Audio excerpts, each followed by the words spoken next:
Hi, welcome to my video. I'm Jennifer Roberts. You're catching me on my YouTube channel True Divine 44. You can also catch me on my Facebook page True Divine 44. On Twitter and Instagram it's The True Divine, and you're very welcome to go and follow me on there because I'm still working out how to use them. So I'm not very good at that yet. So anybody that's adding me on there, that's greatly appreciated. So I'm putting out as much free content as I can to help support, guide and inspire those who want to be supported, guided and inspired. I do that via energy work, I do that via tarot, I do that via knowings. So this is part of that, and this is a daily energy read. This is a very special day because this is the day that the world was gifted by the presence of my mother.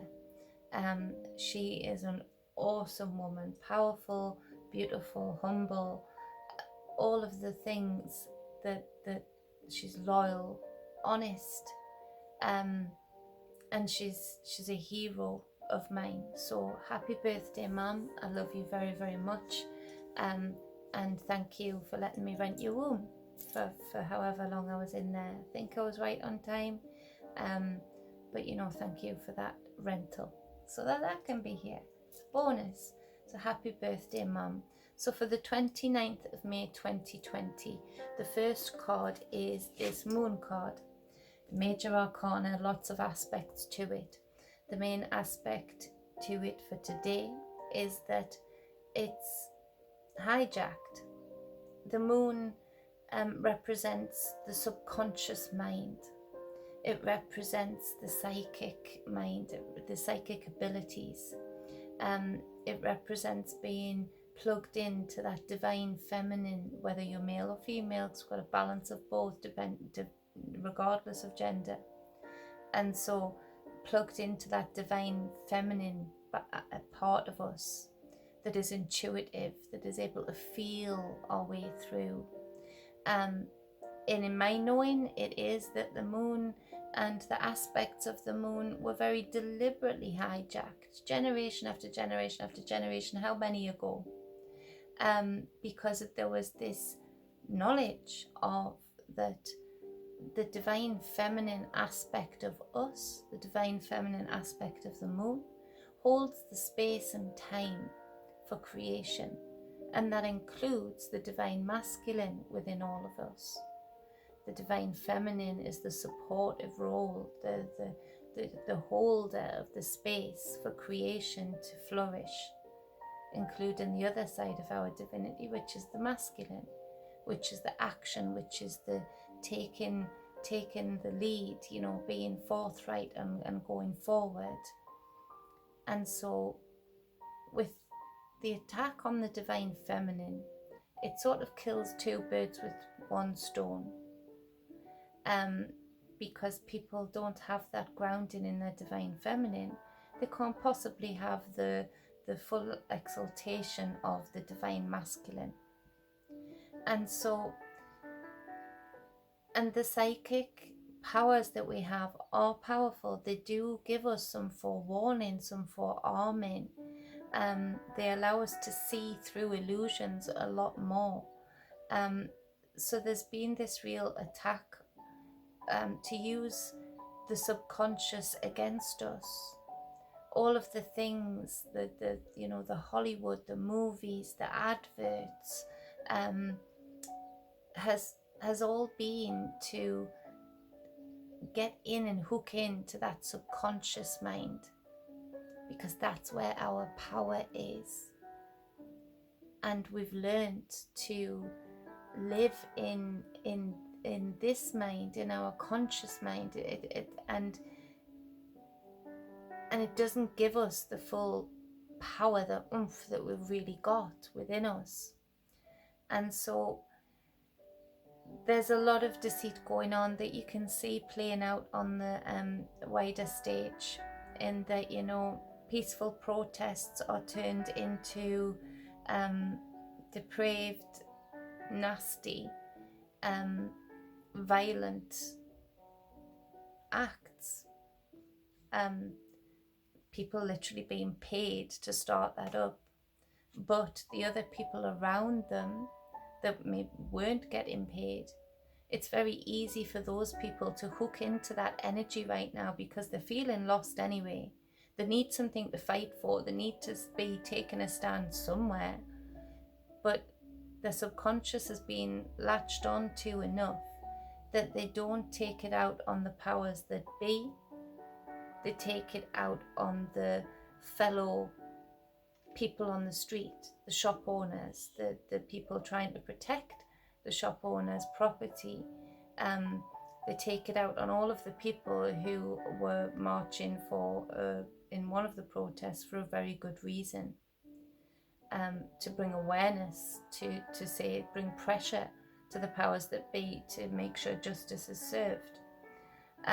So there's this twisting around of the subconscious, there's this twisting around of our divinity because of the attack on this subconscious, very much being trained to think in the 3D. And so it's a choice with this moon card to really hook in to the other realms, the other possibilities of us, the psychic part of us, the intuitive part of us, the divine feminine part of us. Because it's going to get difficult on the wider stage, because there's going to be more people reacting like this. They're lost. We have to have a real balancing act of how we approach this. The best way to approach it is always sorting your own life out, and that reflects out and it feeds into the creative source energy pool, a more positive, a more divine, a more sovereign energy imprint. So it's for us to do that, and it's for us to almost hold the space and time, be the divine feminine, to hold that space and time for people to come round in their own time, because that's the only way it would ever really change in a person, if it's in their own time. And that can be frustrating,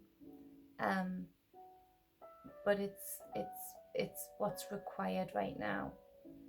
Fighting division is the last thing that is required right now. So it's up to us to really hold those 3D reactions that we want to pour out into the collective, and really channel that energy to figure out why we feel that way, what we can do about it, how we can make ourselves more powerful through it. So there's that. In individuals' lives, this is obviously reflecting within individuals' lives, in that there's hidden truths, there's a lot of dishonesty within homes, within families, within friendship groups. There's a lot of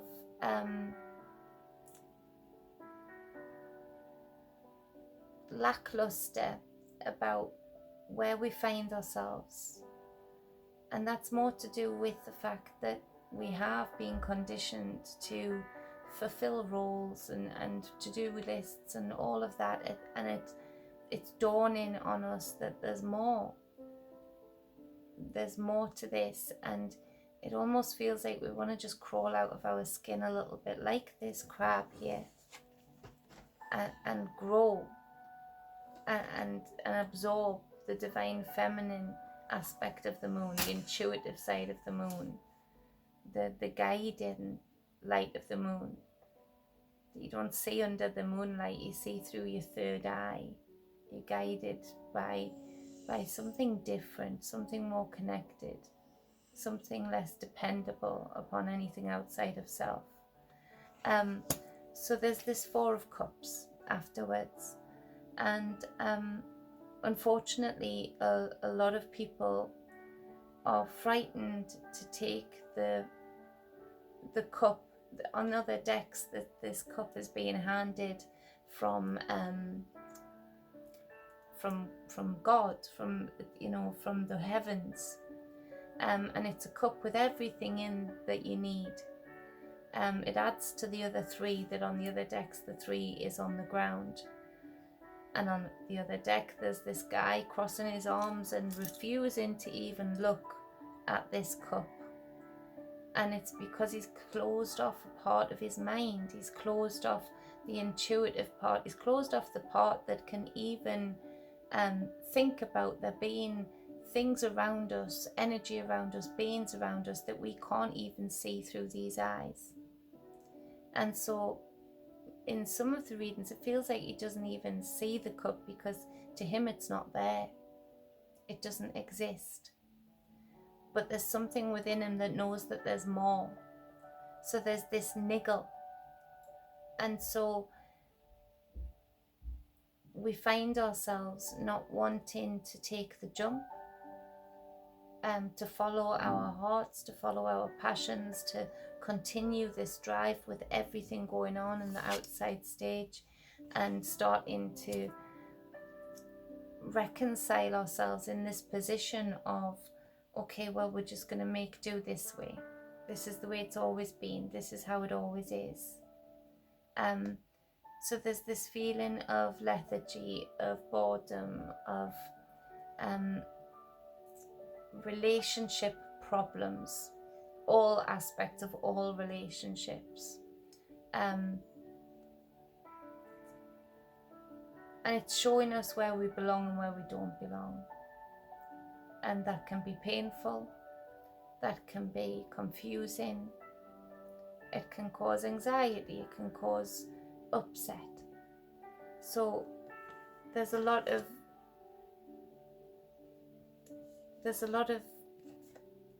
maybe bickering today. There's a lot of probably social media bickering today. And try and not let yourself be weighed down by that.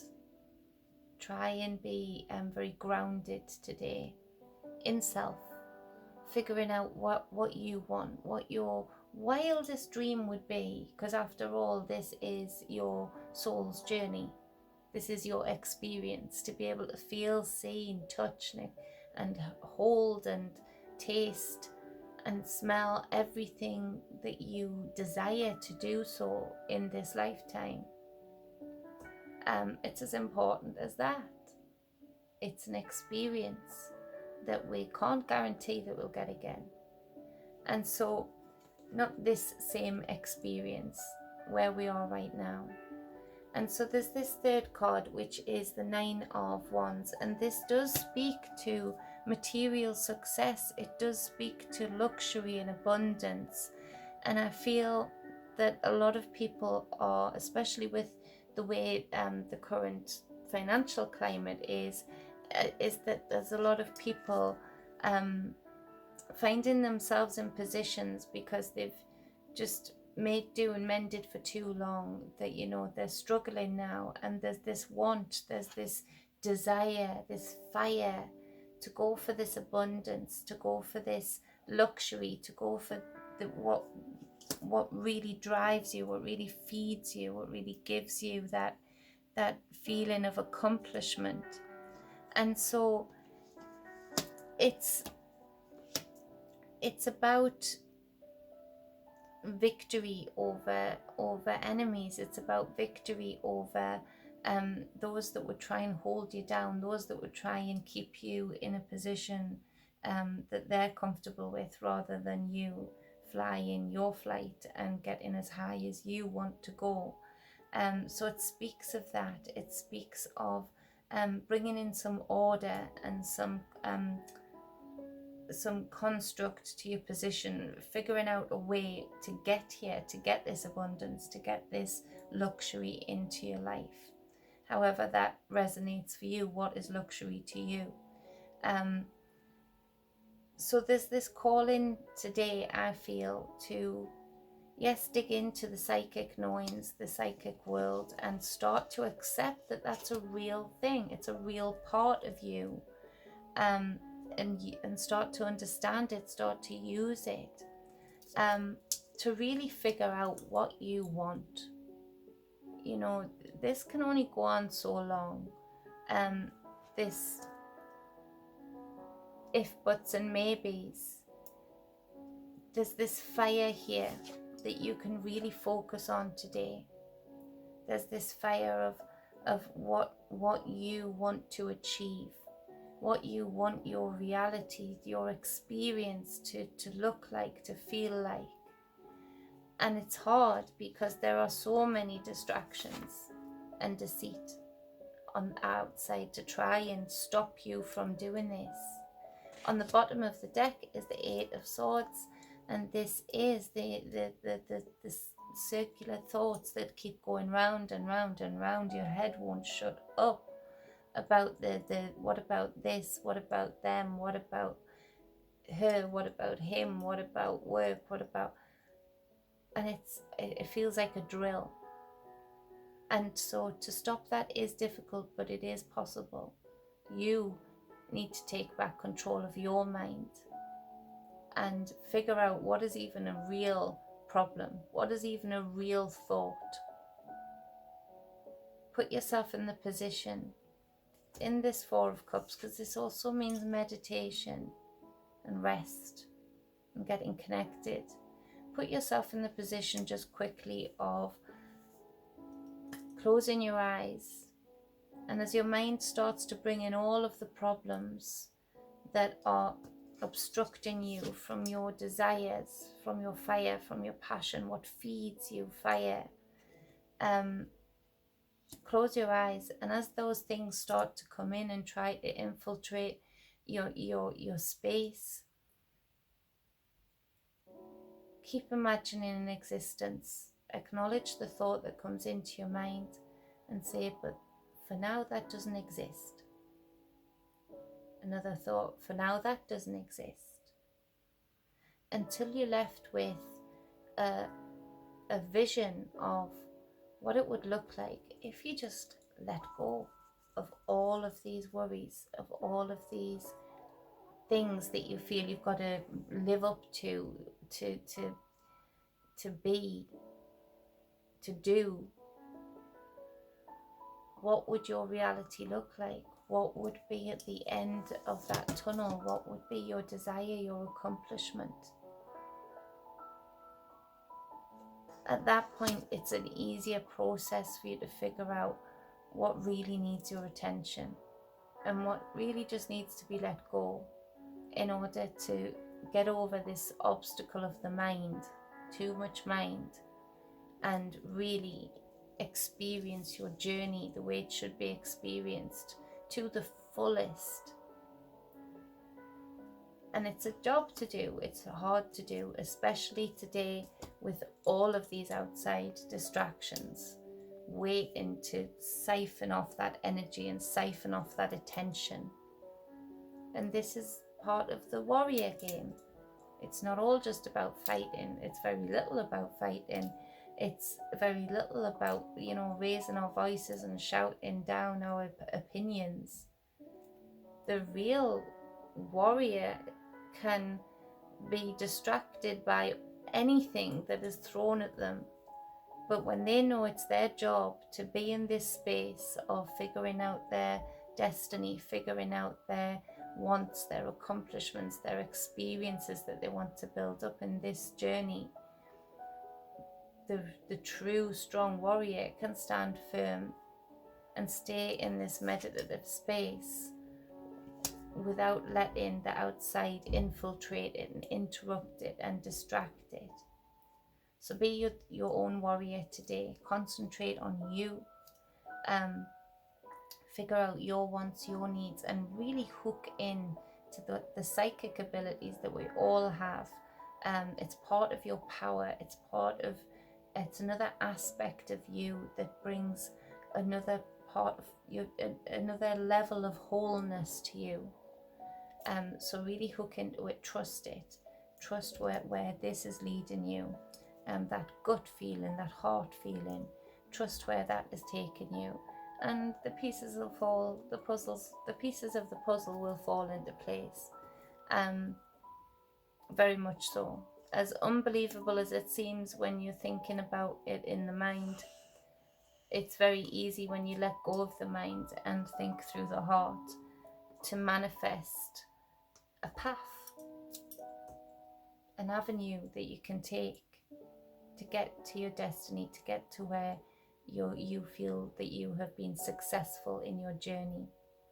and then start a whole new experience again, and build up as many experiences, as many blissful moments, as many memorable moments as we possibly can. So that is the 29th of May 2020. If you would like a private reading with me, if you would like to do some energy work, especially if you're feeling anxious right now, that's really helpful. You could hook up with me by messaging me at my email address below this video, or you can message me at True Divine 44 on Facebook.